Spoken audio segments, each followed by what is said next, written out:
Por favor, no livro de Mateus, capítulo 6 e 33. Tem uma palavra para os irmãos. Mateus, capítulo 6, versículo 33. Quem achou, diga amém. Quem não achou, senta perto de um crente aí. Estou brincando. Mas buscai primeiro o reino de Deus e a sua justiça, e todas essas coisas serão acrescentadas a vocês. Vamos repetir didaticamente. Vamos ler junto aqui? 1, 2, 3. Busquem, pois. Para aí um pouquinho. O que é em primeiro lugar? Ok. E a sua?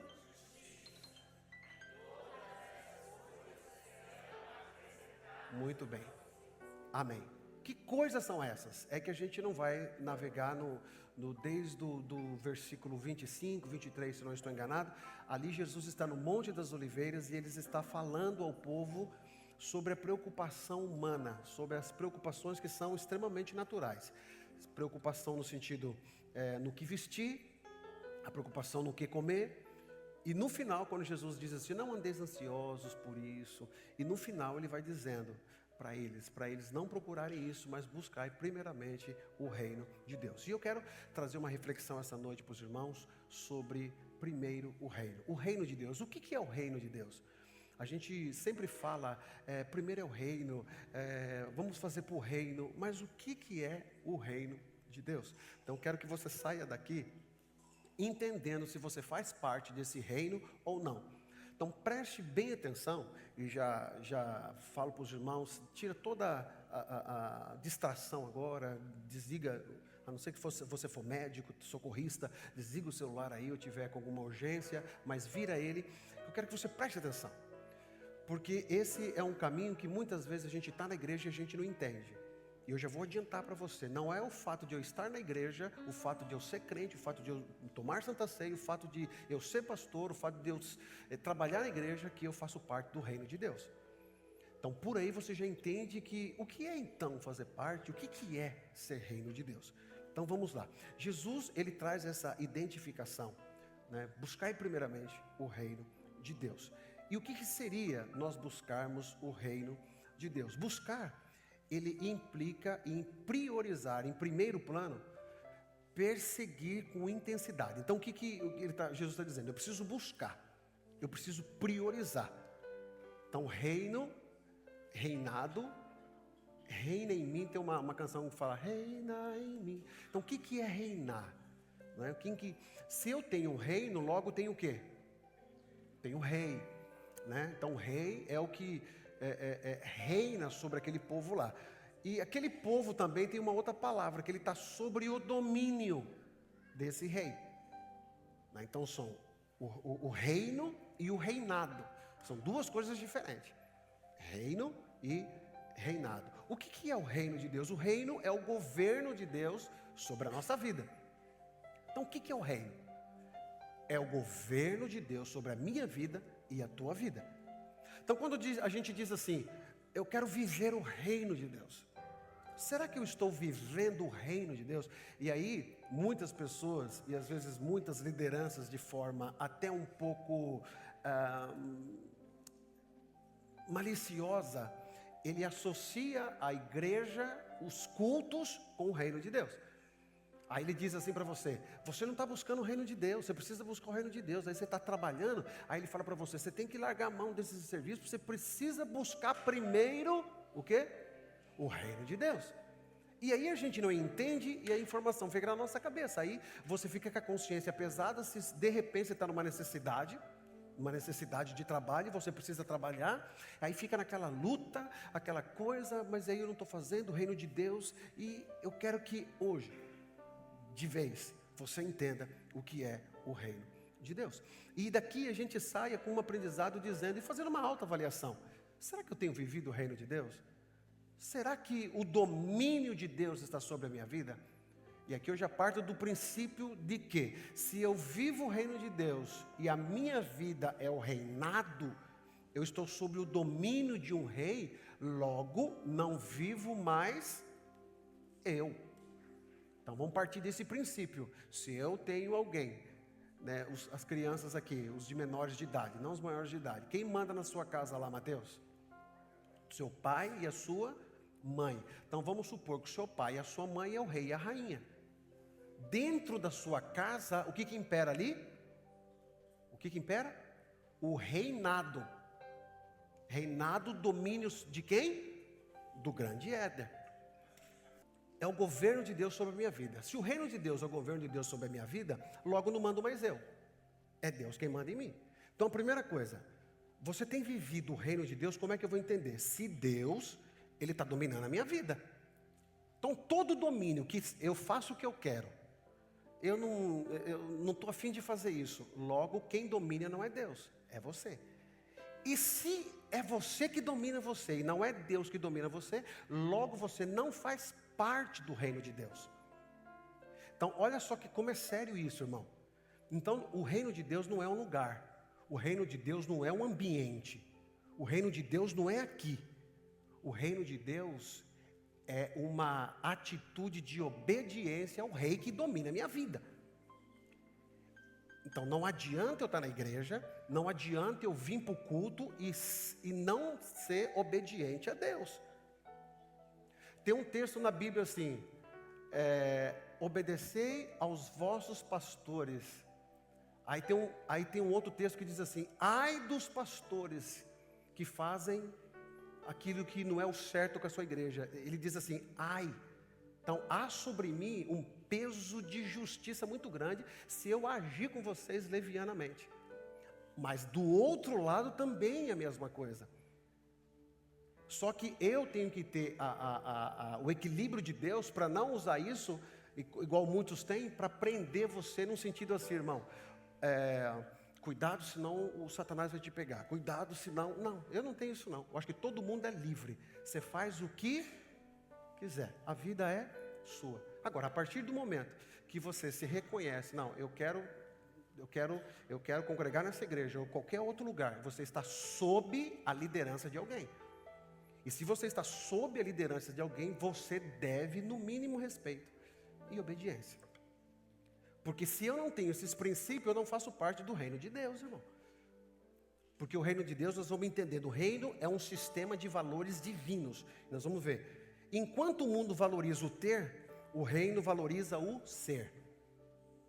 O mundo, você vale o que tem. Você vale os teus seguidores, você vale aquilo que todo mundo vê. No reino de Deus, você vale o que você é.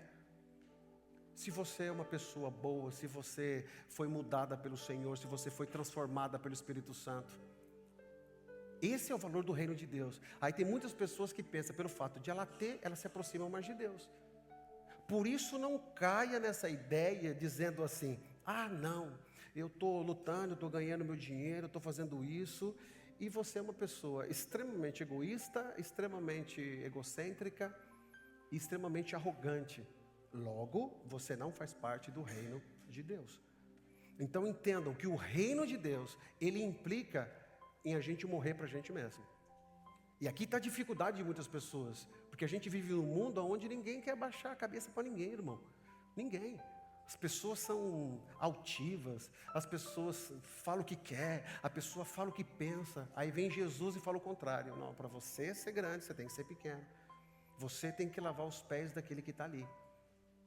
Então o reino de Deus, ele inverte as coisas. Enquanto o mundo busca poder, o reino busca serviço. E o que é serviço? Serviço é o servir. Lá fora, você é aquilo que lá você manda. Lá fora o poder, não, eu mando, aqui eu faço, todo mundo me obedece. Na igreja eu servi. E o servir na igreja é em todos os âmbitos da igreja. Aí eu pergunto, você tem servido, você faz parte desse reino de Deus? E aqui eu vou já abrir aspas e falar aqui com a nossa igreja.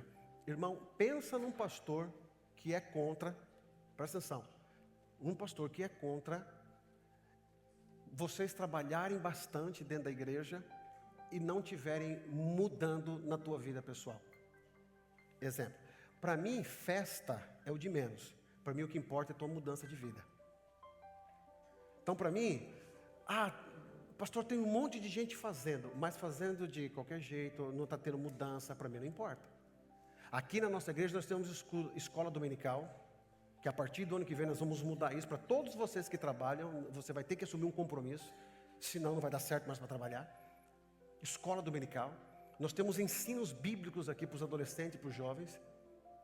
Então não tem como você fazer parte de uma comunidade se você não quiser. Sabe aquela palavrinha assim, quem não senta para aprender não está apto para ensinar? É verdade. Então o reino de Deus, eu preciso entender que eu preciso servir. E o serviço, irmão, e aí de novo eu preciso sempre falar isso. Eu estou aqui, vamos supor que na cadeia da igreja, da importância humana, tá? O pastor está aqui. Aí está o irmão lá no estacionamento. Eu sempre dou esse exemplo aqui. Qual que é a minha diferença? Minha e do irmão que está no estacionamento? Nenhuma. Porque se eu subo aqui e entrego para vocês um serviço cheio de arrogância no meu coração, o meu serviço não é aceito diante de Deus. E o irmão que está trabalhando no estacionamento, o irmão que está lá na cozinha, que ninguém viu ela, o irmão que está lá no canto, ele está fazendo aquilo com verdade, o culto dele está sendo aceito e o meu, não. Então o serviço é quando a gente tira da gente para trazer para vocês. E olha só a lógica humana, tem muito pastor que se engana com isso. Dentro da lógica humana, eu sou o maior, porque eu estou falando aqui, e vocês estão aí sentados, então parece que eu sou mais importante. Mas quando você inverte o negócio, muda. Quando você vai no restaurante, quem que fica em pé? Quem que fica em pé? Quem que é mais importante? Entre na lógica É o cliente. E o cliente está como? Então quem está servindo aqui? Eu. Você está aí, ó, sentado e eu só tirando para você a picanha. E eu que me lasque não, mas eu que não estude durante a semana. Não corra atrás para trazer um alimento bom para você. E aí tem gente que ainda senta achando assim, não gostei dessa palavra. Não gostei, essa não foi para mim não. Ele se sente mesmo no restaurante. Então aqui você tem um buffet. Aqui você encontra pimenta malagueta, aqui você vai encontrar lasanha, aqui você vai encontrar de tudo aqui. Agora, dentro do serviço é isso. O que é servir? É eu tirar daquilo que é meu para servir a igreja. E como é que eu sirvo? Servindo pessoas. É isso que as pessoas, elas se enganam, elas pensam, não, eu estou servindo a Deus. Eu não tenho como servir a Deus se eu não servir pessoas, irmão. Eu só tenho significado diante de Deus se eu servir pessoas. Por isso que aonde você estiver fazendo, aonde você estiver trabalhando, você não está fazendo ali um trabalho para você e para alguém. Ali quem está vendo é o próprio Deus que está fazendo. É para o próprio Deus que você está fazendo. Então, a lógica do mundo é poder. A lógica de Deus é servir. Jesus entrou num ambiente onde os discípulos estavam sentados lá e de repente Jesus foi lá e foi lavar os pés dos discípulos. Pedro falou, não, eu não vou aceitar isso, porque o senhor está fazendo isso? E Jesus olhou para ele e falou, se você não fizer igual a mim, você não tem parte comigo. Olha a importância do servir. Então toda vez que eu vou trazer alguma coisa para vocês, do meu coração, cheio de arrogância, me achando melhor, o meu culto não é aceito diante de Deus. E eu sempre tenho falado aqui na igreja, tome muito cuidado quando você vem para um ambiente religioso, seja aqui, em qualquer outro lugar, vou te dar um conselho, e você sai de lá dizendo assim, não gostei do louvor, não gostei do hino, não gostei disso, não gostei daquilo. Não é assim que você faz, porque o culto não é para você. É Deus no céu que tem que olhar para você e falar assim, não estou gostando do teu culto hoje. Não estou gostando da maneira que você está cultuando hoje, porque o culto não é para nós, irmão, o culto é para Deus. Então, desde a hora que você chega lá no estacionamento, você sobe aqui, você está cultuando. Então, pare com essa ideia de dizer assim, eu estou na igreja só por um costume, mas você não queria estar aqui. Você não faz parte do reino de Deus. E não é o fato de você trabalhar na igreja e você está servindo a Deus. E de novo, o ano que vem, se tiver festa, mas as pessoas que estão trabalhando não estão preocupadas em crescer em Cristo, eu cancelo festa, irmão. Cancelo, porque eu não vim aqui para ser pastor de festa. Não tem festa não, irmão. Vamos todo mundo voltar para a palavra, vamos ensinar, escola dominical com gente, as meninas que dançam. Eu falei, falando com a Cris, tem que estar lá na sexta-feira, as adolescentes estão lá aprendendo a palavra de Deus, porque para mim não é importante bonito no púlpito, o importante é a tua vida de futuro e se você vai para o céu ou para o inferno, não, irmão, porque a minha responsabilidade como pastor é essa, é ensinar a palavra. Agora, para mim é muito cômodo, né? Não faz lá, tudo muito bonito. Quem estava aqui na festa, fala amém? Foi lindo, não foi, irmão? Irmão, para que eu vou estar falando isso se foi tudo bonito? É só deixar correr, irmão, só deixar andar, só deixar caminhar. Para que eu vou mexer com o time? Sabe aquela frase assim, time que está ganhando não se mexe? Deixa rodar. Mas eu não vim para cá para isso, irmão. Igual, esse dia eu fiz um recorte de um vídeo que eu falei aqui. Se o trabalhar na igreja está atrapalhando o teu casamento, deixa de trabalhar na igreja. Se o fato de você estar servindo na igreja está atrapalhando a tua família, deixa de fazer, vai cuidar da tua família. Ah, não, mas eu estou fazendo a obra de Deus, irmão. A primeira obra é tua casa, é tua família, é teu esposo, é teu marido. É a primeira obra, irmão. Então não adianta estar aqui fazendo, mas a casa toda bagunçada no sentido, não tem paz em casa. Não, para mim não funciona. Não funciona. Pastor, mas se ninguém fizer, irmão, não se engane. Se você não fizer, Deus vai mandar 3 no teu lugar. Fala amém. Isso, começando de mim, irmão, porque não existe ninguém substituível. Se eu começar a achar não, vamos caminhando, irmão, a obra ela é de Deus. E Deus sempre tem pessoas dispostas a trabalhar. Então sirva com alegria. A ótica do mundo é poder, aqui é servir. Enquanto o mundo luta por posição, o reino é de exalta submissão. Lá fora todo mundo quer ter posição. No reino é submissão. Olha o que Paulo fala. Cada um olha o outro sendo superior a si mesmo. Agora, olha como isso mexe na gente, irmão, porque a gente quer ser melhor do que as pessoas. E é natural, você quer ser melhor, você estudou mais, você ganhou mais dinheiro, uma hora ou outra você... Sabe aquela hora que você não precisava falar aquilo que você falou, e você sabe que você falou porque você queria se mostrar. A gente sabe, irmão. A gente sabe que quando algumas coisas não precisava ter falado. A pessoa fez um comentário e aquilo deu um gatilho na tua mente e você falou alguma coisa ali que não precisava. Você quis, em São Paulo tem um termo que diz, você quis meter a mala. Você quis. Porque a gente tem dificuldade de submissão. O que é submissão? Eu me render. Aqui na igreja, aqui tem os líderes dos departamentos. E eu sempre falo, às vezes o teu líder, você sabe mais do que ele. E agora, por que Deus te trouxe num ambiente onde o teu líder sabe menos do que você? É justamente para o Senhor trabalhar no teu caráter, de submissão. Porque às vezes a gente vem com alguns ambientes com arrogância, dizendo que eu sei, dizendo que eu aprendi, dizendo que eu falei, dizendo que eu cursei. Aí você chega num ambiente onde a tua liderança ela é menos do que você. E querendo ou não, nós somos tendenciosos, o nosso eu, o nosso velho homem, você tem aquela, nossa, mas o fulano é assim. Por que Deus te trouxe para isso? Justamente para trabalhar isso em você. Você precisa ser submisso. Lembra que a ordem do mundo é ter, é ser. Aqui, no reino de Deus é ser. É posição, aqui é submissão. Quando eu falo aqui não é igreja, é o reino de Deus. Então você aprender submissão é muito difícil, irmão. As pessoas têm dificuldade de ser submissas. Aí eu não estou falando só aqui na igreja, estou falando em qualquer âmbito. Porque todo ser humano, ele quer estar aí por cima. Ele não quer perder nenhuma briga. Aí vem o reino de Deus, para você fazer parte, você precisa submeter. Submeter. Sabe até aquelas pessoas, a gente vive numa geração onde parece que o pessoal fala o que vem na cabeça. Sabe? Aquela coisa assim, não, falei e vim. Eu venho de uma época... A minha esposa não concorda muito nessa parte que eu vou falar para vocês. Aonde você chamava o mais velho de senhor e senhora. Quem veio dessa época aqui? Hoje não se usa mais. E eu vi um especialista dizendo que o fato dessa geração não usar mais traz uma equiparação dentro da mente dela de igualdade. Por isso que a gente vê muitos hoje, jovenzinhos, muitas pessoas novinhas dessa geração com petulância com os mais velhos. Primeiro que a dificuldade, às vezes muitos não têm, a família é toda destruída, ele não tem ali uma percepção de pai, de autoridade, mas ele quer ser, ele bate com o mais velho. Irmão, pensa, os mais velhos aqui, Pensa no teu tempo, você discutindo com o mais velho. Você chegava, senhor, primeiro você só falava senhor e senhora. Hoje não.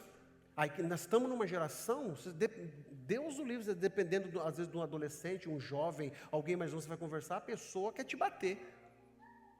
Quer te bater. Aí você percebe, aí vamos falar dos mais velhos aqui. Quantas vezes, eu vou falar da minha vida como pastor, rapaz, você leva uma lavada, eu já levei, dos antigos aqui, quem já levou? Sabe aquele pastor, às vezes não tem, aqueles pastor antigo? Você chegava lá um pouco assim, ele, toma, estava nem aí. Rapaz, e você continuava amando o pastor, crente na igreja. Hoje, ai, não gostei. É uma geração fraca. É uma geração fraca, que não é submissa. Filhos não são submissos com pai e mãe. E aí é culpa do pai. Aí eu vou falar para você, homem. Você tem umas filhas lá na tua casa lá, e uns meninos lá, e você fica baixando a cabeça, a culpa é tua. Menina gritou com a tua esposa lá, você, opa, respeita a tua mãe, rapaz. Fala baixo comigo, fala baixo. Ô pai, você não, é senhor. Parece bobagem, né? Para essa geração é bobagem chamar de senhor e senhora. Parece que é bobagem. Mas tem uma referência dentro que é muito grande. Então o reino de Deus é de submissão. Aí você percebe como é que era a cultura antes e como é a cultura hoje? Vamos voltar um pouco mais como que era a cultura. A cultura familiar, como é que era? A cultura do respeito. O filho, para falar com o pai, irmão, ele pensava 2 vezes, e às vezes com muita educação. Hoje, dependendo da casa onde você vai, se precisar, o filho dá um tapa na cara do pai. E o pai ainda fica, que lindo, filho. Faz isso com o papai, não. Faz isso, não. Umas meninas que dominam os pais. Umas menininhas novas, tudo que quer, o pai dá. Tudo que quer, a mãe dá. Eu não tive isso, eu estou fazendo com alegria. E você está criando um monstro.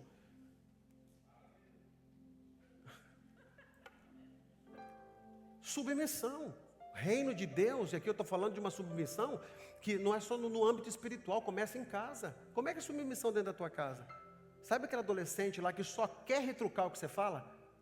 Só retruca. Tem gente, irmão do céu, que você vai falar uma coisa, primeiro que ele não respeita a tua idade. Você já viveu, uma criança de 15 anos, eu já vivi 35 anos a mais com essa criança. Será que eu não consegui um pouquinho mais de conhecimento em 35 anos? Eu não sei, que eu sou muito tapado da vida. Mas não, eles querem olhar para você de igual para igual, eles querem discutir com você de igual para igual. Hoje a gente vive numa geração rasa, que pesquisa no Google e acha que já é o sabedor de todas as coisas. Nunca frequentou uma cátedra, nunca sentou num ambiente acadêmico para ficar ali, desenvolvendo um artigo, para daí, mesmo na tua arrogância humana, você falar, eu sei. Mas não. O máximo que fez foi colocar na inteligência artificial, colocou algumas coisas ali e se acha e quer. Cuidado, submissão. Aqui vocês viram sábado, eu fiz algo aqui que eu fiz de uma maneira, Deus colocou no meu coração, mas eu fiz intencional.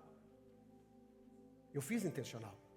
Sempre no meu coração, irmão, como eu venho de uma família, uma linhagem de pastores, eu sempre tive com pastores e sempre honrei pastores.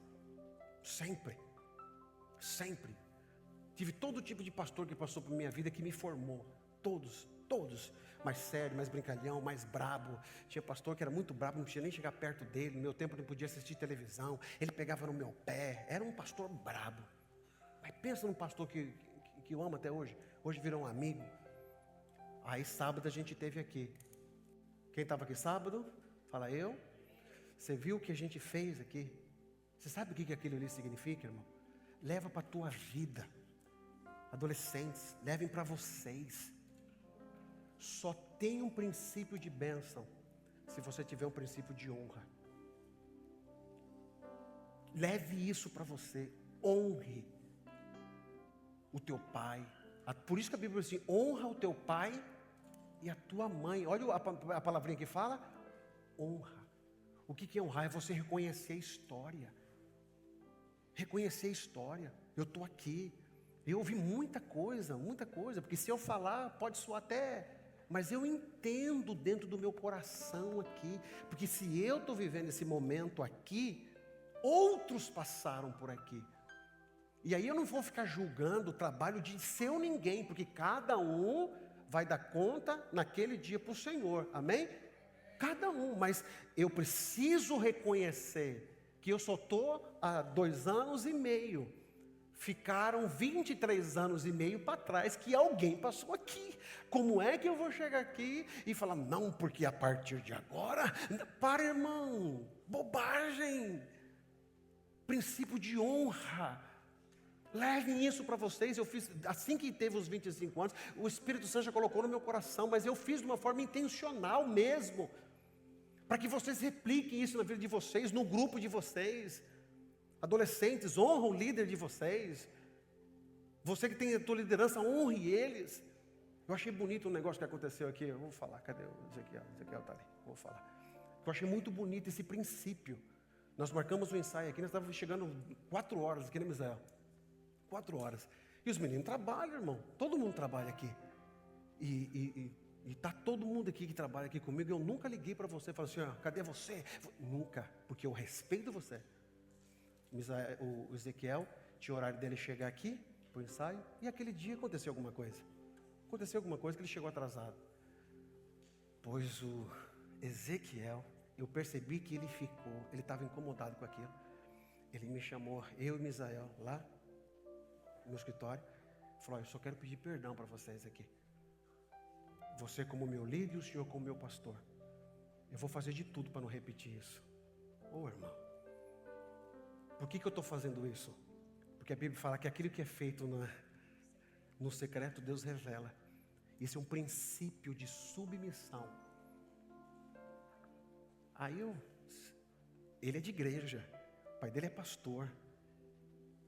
Então você entende que certas coisas você vem durante a tua vida, princípio de honra, princípio de respeito, leva isso para você. Você que é de um grupo aí, qualquer coisinha não vou, e fica colocando não vou, não vai acabar, irmão. Eu já não gosto de grupo mesmo. E se tiver grupo dando problema, e estão desviando mais do que sendo crente, não tem grupo, porque é o diabo que está ali. Um grupo é para agregar, um grupo é para glorificar o nome de Deus, amém? Se algo não está glorificando o nome de Deus, logo não é de Deus. Então vamos voltar novamente às raízes, não. Vamos só orar, vamos só ler a Bíblia. Porque pode ter certeza, irmão, não, nessa coisa não, vamos ter para todo mundo ver. Não. A minha preocupação é com vocês, é saber como é que está a tua alma. Eu vi uma vez um rapaz que muito talentoso e falando, não, pode deixar que eu faço isso, não congrego, só vi uma vez só. E eu faço isso. Falei, que bom que você faz, mas a minha preocupação é como é que você está? Como é que está o teu casamento? Como é que está a tua família? Como é que está você? Porque para mim, mais do que os teus talentos, eu quero saber como é que está você. Porque você pode fazer tudo, mas se você não estiver bem, eu não vou negociar com você. Eu continuo fazendo, se deve fazer. Então, essa é a nossa preocupação. Submissão. O reino de Deus é submissão. Indo para o final. O que ele diz assim, buscai primeiro. O que é primeiro? O primeiro é a ordem de prioridade. Qual que é a tua prioridade? Reino de Deus ou as outras coisas? Salmo 37:5. Entrega o teu caminho ao Senhor, confia nele e o mais ele tudo fará. Muitas pessoas querem o mais de Deus, mas não entregam o caminho a ele. As pessoas têm dificuldade nisso. O problema das prioridades invertidas. Muitas pessoas buscam prioridades, mas esquecem do provedor. Então você corre atrás da prosperidade, mas esquece quem que provê a prosperidade. Muitos buscam milagres, mas ignoram o Deus do milagre. Muitos buscam bênção, mas negligenciam o relacionamento com Deus.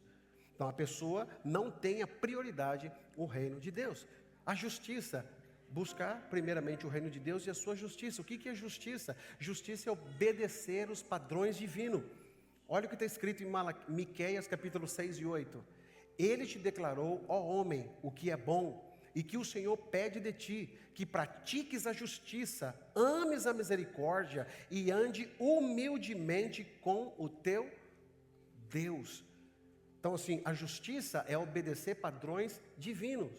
A justiça do reino não é apenas teoria, a gente vive ela o dia a dia, é na prática. Ser honesto, íntegro, compassivo, santo, obediente, isso é justiça na terra.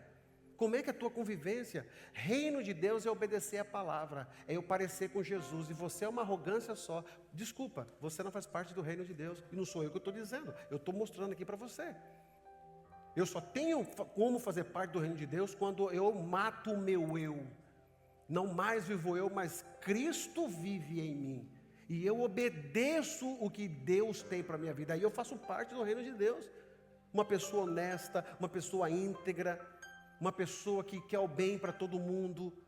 É uma pessoa que faz parte do reino de Deus. Mesmo a outra pessoa, às vezes, fazendo mal para você, aqui que Jesus ensina, a gente tem que orar pelos nossos inimigos.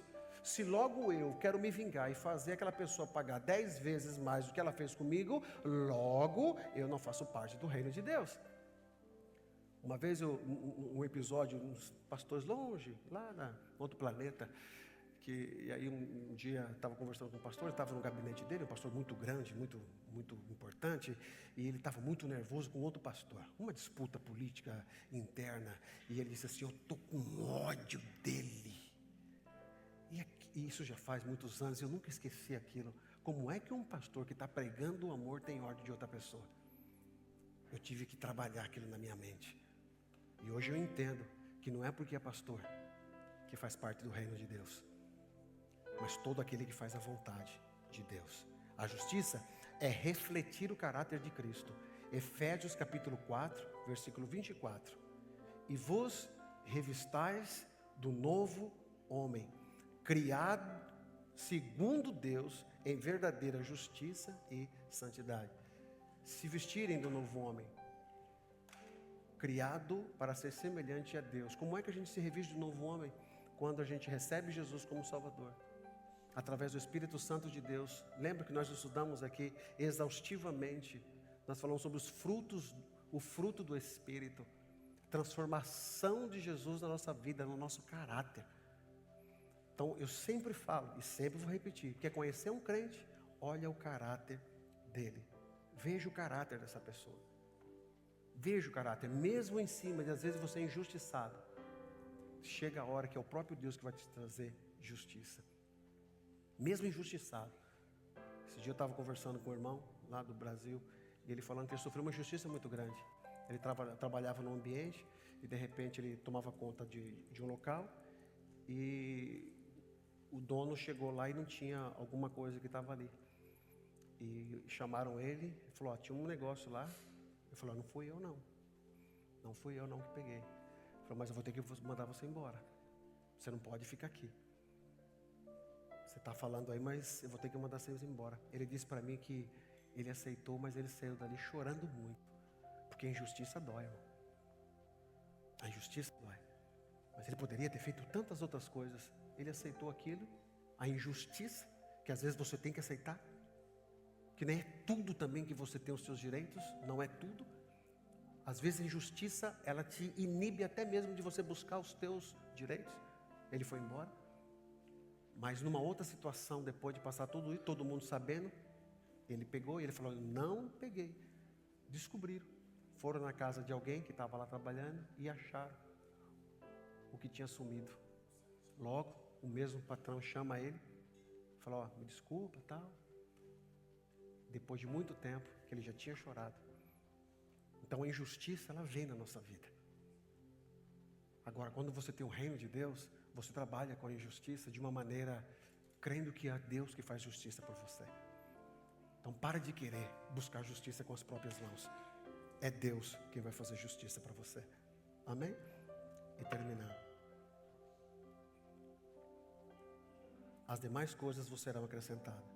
Esta promessa divina da provisão, Jesus não disse que as demais coisas não importam. Ele apenas afirmou que não devem vir primeiro. Entende? As demais coisas vos serão acrescentadas. Ele não está falando que as demais coisas não são importantes.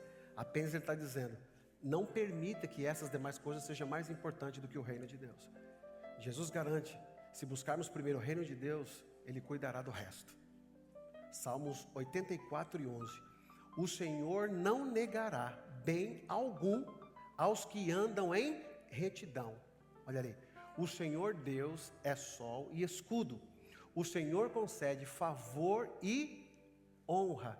Não recusa nenhum bem aos que vivem com... Vivem como? Integridade. Então, Deus é o Deus que Ele acrescenta o mais. Então, quando você inverte as prioridades, por quê? Para você andar em integridade, você precisa estar com o teu caráter moldado em Cristo. Se você busca e não prioriza o reino, que é a integridade em Deus, a obediência, você fica rico, você fica com dinheiro, mas o reino de Deus não é prioridade.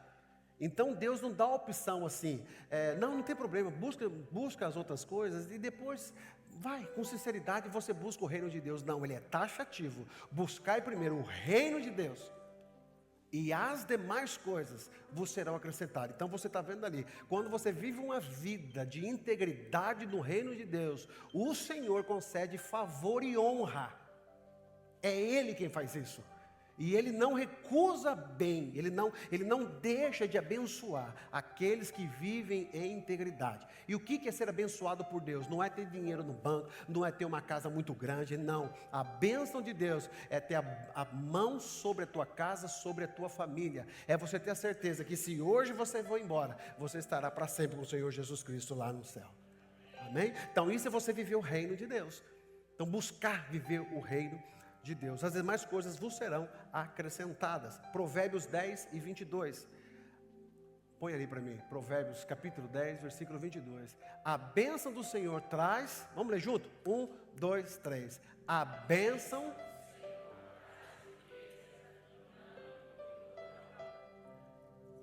A bênção do Senhor é que enriquece e não acrescenta dores. Então a gente sempre fala esse texto aqui. O que enriquece a gente? O que te deixa a gente rico? A bênção do Senhor. E como é que eu faço para ter a bênção do Senhor? Viver o reino de Deus. E o que é viver o reino? Ser obediente à sua palavra. Andar com integridade. Quer ser abençoado por Deus? Está aqui, ó. Ande na retidão. Viva em primeiro plano o reino de Deus. E não é, de novo, e viver o reino de Deus não é você estar aqui no domingo. Não é você participar de vários cultos. Tem igrejas que tem 350 cultos durante a semana e a pessoa se sente obrigada indo para lá, toda doente, esfarelada emocionalmente, mas a cobrança vem, você tem que vir, porque se você não vir, você está priorizando o mundo. Não, isso não é reino de Deus. O reino de Deus é uma vida íntegra. O reino de Deus é uma vida santa. O reino de Deus é você fazer teus negócios com pureza. Como é que você tem tratado os teus clientes? Como é que você está negociando os seus contratos? Como é que você está devolvendo o troco do teu dinheiro? Como é que você está fazendo isso? Como é que você está fazendo isso? Isso é viver o reino de Deus. E os desafios de Jesus para ordenar as prioridades. Como eu faço? Antes de abrir o celular pela manhã, busque a face de Deus. Leva isso para você. Quando a gente acorda, você deixa o celular carregando do lado? Deixa. Igual todo mundo, né? Deixa aqui. Qualquer coisinha a gente já pega o celular. Acorda de manhã, inverta isso. Antes de se acordou, faça uma oração. Senhor, obrigado por mais um dia. Antes de decidir o que fazer, pergunta o que glorifique a Deus. Você tem perguntado para Deus o que glorifique a Deus nas suas decisões? Você tem tomado decisões que têm feito mal para você, porque você nunca parou para saber se as tuas decisões glorificam o nome do Senhor. E como é que eu sei que a minha decisão vai glorificar o nome do Senhor? As pessoas vão olhar para você e vai dizer assim: olha como que Deus abençoa esse moço, olha como que Deus abençoa essa família, olha como que Deus faz a vida desse casal. As tuas decisões precisam glorificar o nome de Deus. E antes de gastar, planeje de acordo com os seus valores do reino. Esse dia eu estava conversando com alguém. Toda pessoa desorganizada financeiramente, ela acaba tendo uma vida conjugal e familiar desorganizada. Porque o primeiro princípio de mudança na vida de alguém, um dos primeiros princípios, é a questão financeira. É como você reage com o que você ganha. É como que você gere ali, o gerente, do que Deus dá para você. Então você conhece uma pessoa, ela pode ganhar pouco por semana, que seria uns $7.000 por semana. Ela pode ganhar. pode ganhar pouco, 7 mil, mas ela faz desses 7 mil, irmão, muita coisa, porque aquilo que ela faz é para a glória do nome do Senhor. Tem gente que ganha esse valor, sabe gente que ganha bem, só vive devendo? Não sei se você conhece gente assim, só vive pedindo dinheiro emprestado. E ela ganha mais do que você, engraçado isso. A pessoa ganha mais do que você, ela trabalha mais do que você, mas ela parece que ela vê em você um caixa. E você sempre tem. Aí você fala, mas meu Deus do céu, eu ganho menos que essa pessoa, porque a vida dela está fora do reino de Deus, porque ela não é organizada financeiramente. Quer começar a organizar a tua vida espiritual? Comece no teu financeiro, comece a se organizar. Gaste aquilo que for para gastar, para de comprar bobagem, pare de comprar.